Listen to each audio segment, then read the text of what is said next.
Hi guys, and welcome to Wonderless Keba. And no, I'm not in such a good mood today. I'm not as excited as I usually am because, as you know, I'm from the Bahamas. I'm from Nassau to be exact. And Hurricane Dorian has recently passed us. There were winds from 180 miles per hour, and it was a Category 4 hurricane. Now, Nassau wasn't as affected as other islands such as Abaco and Grand Bahama. They were the most drastically affected.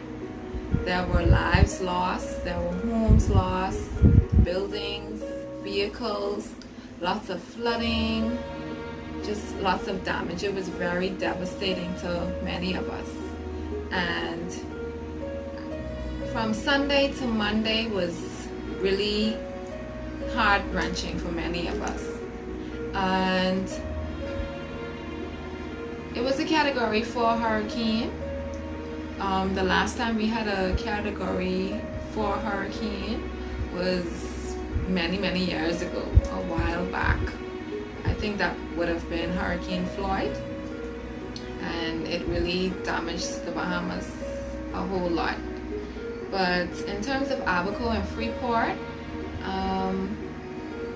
the people there are really struggling and needs lots and lots of help.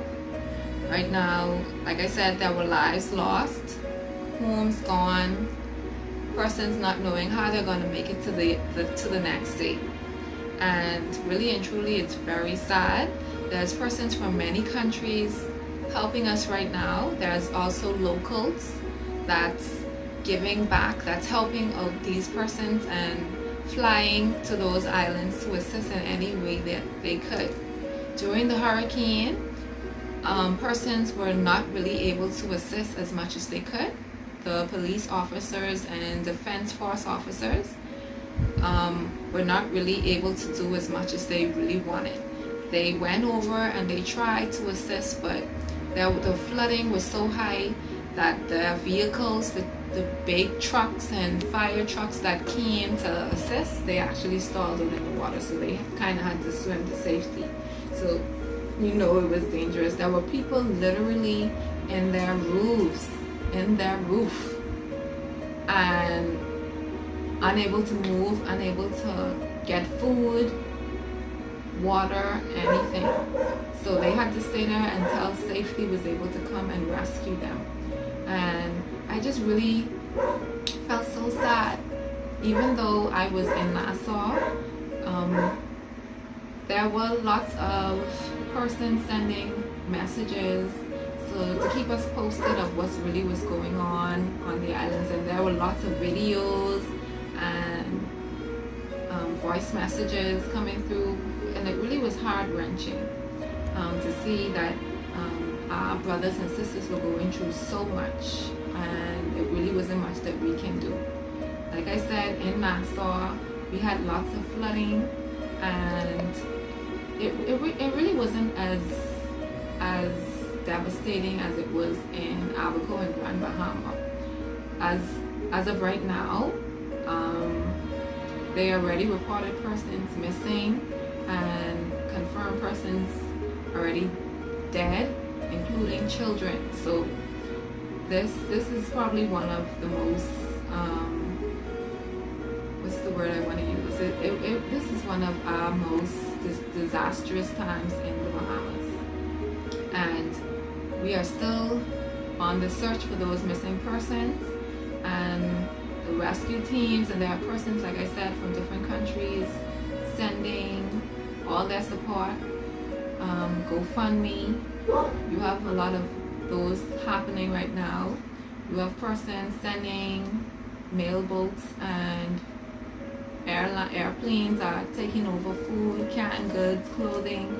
I myself personally, between me and my family, we gathered lots of stuff: food, clothing, shoes,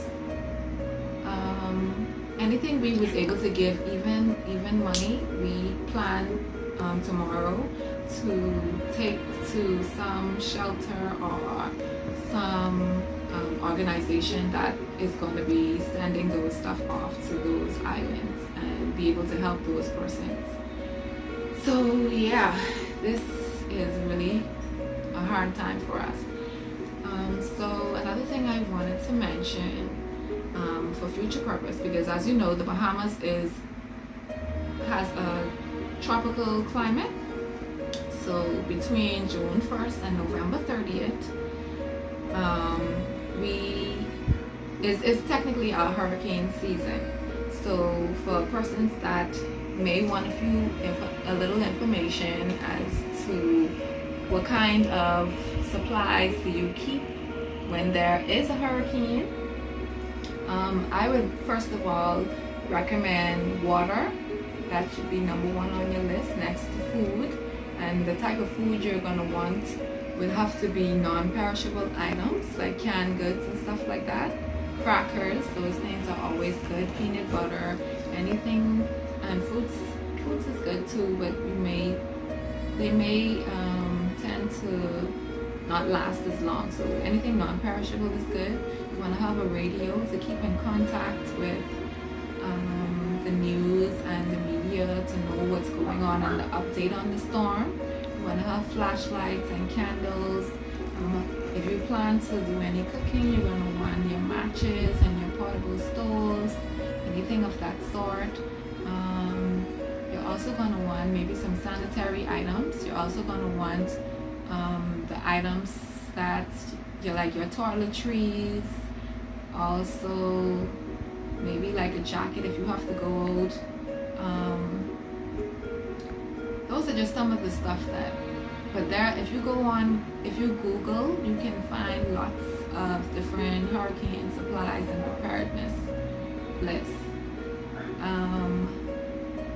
And another thing that I want to mention, during a hurricane, what I recommend persons doing, because there's a lot of persons that doesn't take the hurricane very seriously, and some of the things that you should do during a hurricane, number one on the list is stay indoors.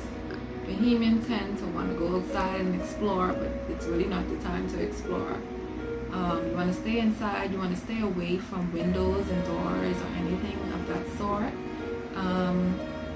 You also want to keep up to date with the news, so keep listening to your radio every now and again. And after a hurricane, you're gonna, my thing, what you would want to do after a hurricane would be to, if you had to relocate or evacuate and you got the okay to return home, you're going to want to check your environment. Hopefully you have done your inventory, and you can also stay away from any wire lines or anything that might have gotten damaged, like trees or sockets and stuff like that. And you're also going to want to call your insurance companies so that they can check your homes and do whatever it is necessary. And if there's any damages, you're going to also want, after the hurricane, to take lots of pictures in order to give to pictures and videos if you have them to give to your insurance companies.